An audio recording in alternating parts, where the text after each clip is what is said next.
so that woman can actually look at it as a very, very serious issue. Because the care that a woman gives to the family, like you said, is really the kind of care which the earth needs now.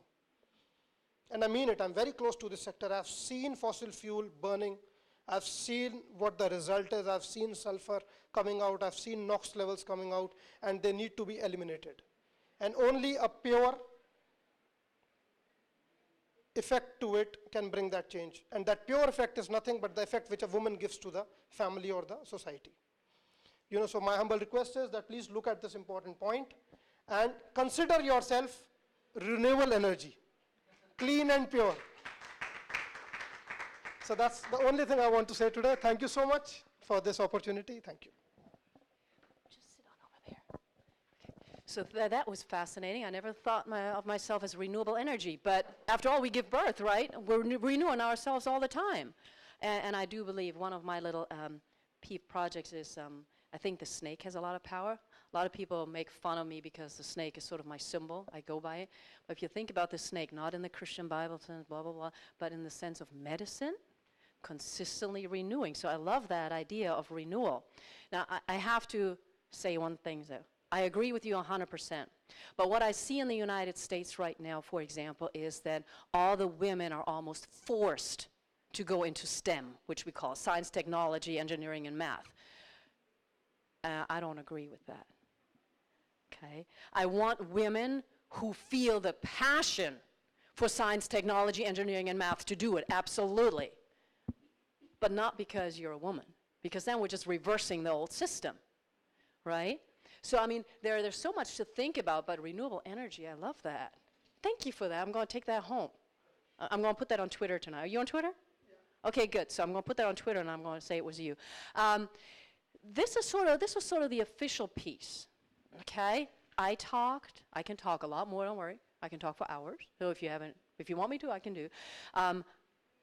Maninder, Mani, he gave his little idea. Now the thing is open for you to ask questions, to make comments. What are your questions? What else can I be of service with today? What else can our distinguished gentleman, who clearly has a lot of feminine energy, be of service with? Yes, please. You talk about innovation. It's all about adapting something new into your life. But it's quite interesting to listen that although you agree with what Manveer has said, but yet you think that only women who are passionate about that should be coming into the technology field, not to be forced.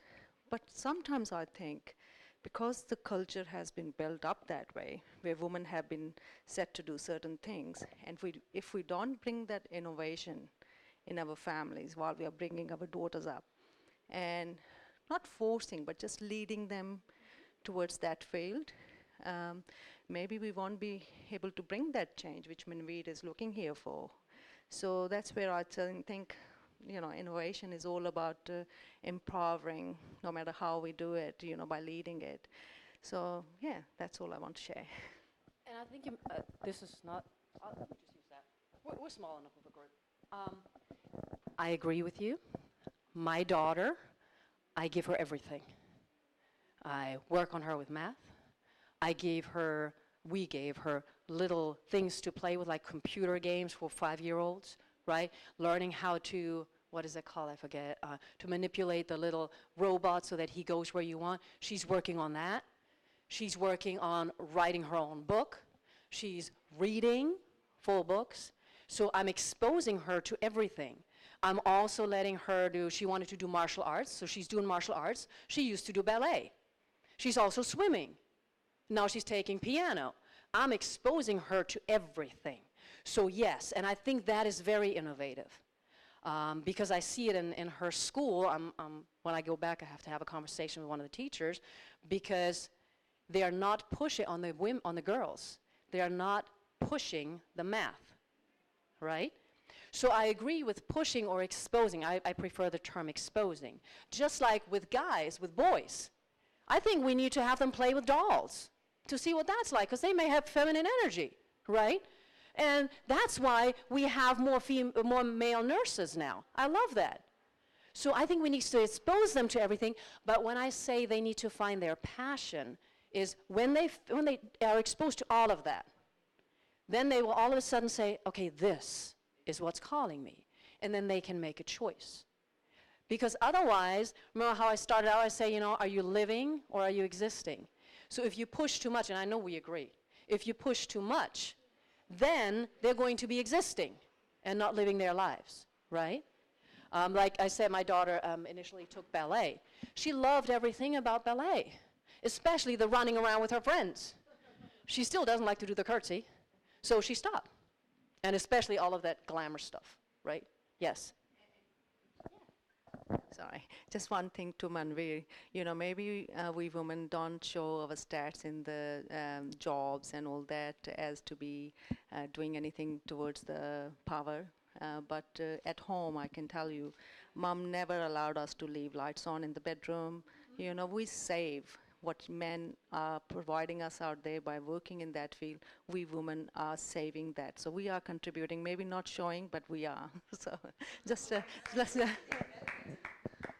But I want to ask, can I ask him a question? Because I love what you said about the fact that women need to get into this business, right?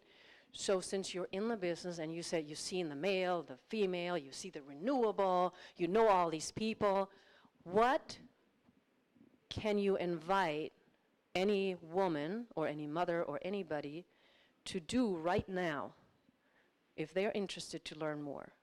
What's the resource? What's the help you can provide? You know, as like you have been giving to your home, to your family, to the people around you, first of all, you'll have to think like giving back to your nation. So once you start thinking like that, then you will come to know the shortcomings that your nation is facing in terms of hampering the environment. And then you have substantial data on that. You would know which are the fields where a lot of work is required to be done. Is it required in the ground level? Is it required in the hydro part in some countries? Or is it required in the agriculture part in some countries? And then try and, because you are globally connected, sitting here, we all are globally connected. So try and figure out from where you can get this particular solution to your country's problem. Like for example, I'll give you an example. We were in US in 2011. We could figure out a technology in Hawaii. It was a small hydro, a boat-like machine, which is making electricity out of running water. And imagine it is not being used anywhere in the world. So the only thing we came across, why is it not being used, is because they said when you manufacture it, it becomes a little costly affair, so the commercial viability is a problem. So what we did, we went to that company, we signed a JV with them, we brought this technology to India, then we did the testing on this technology for 3.5 years. Finally, we have launched it in India. And today, you know, almost all the power minister of various states and the central power minister, we are working very closely on getting this technology driven. I am sure by next month you will see it all around in the news and newspapers also. The Haryana, Himachal, North India basically, where you find a lot of water. Right, so we have launched this technology now. So, you know, this is the... No, only flowing water is required. So the velocity of the water moves the turbine, which produces electricity. It's for the individual houses or for the... It's for the state, it's for the factories, it's for industries, it's for cities. It's like a canned water. You can purify your water at your house. Not purify, you can generate. I'm not saying, it's like example, you are generating water, electricity for your own house.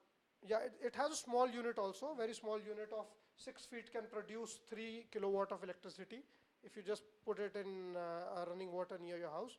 But mostly it is a commercial product and produces 0.5 megawatt, 1 megawatt, 2 megawatts out of irrigation channels, out of rivers, out of streams which are flowing continuously besides your house in your localities.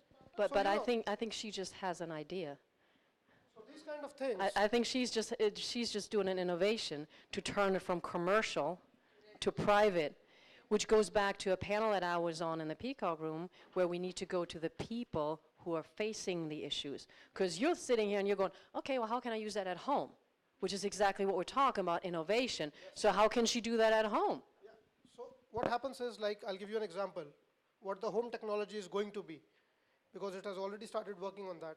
For example, there is a building with 14 floors, and on the top is the water preservation.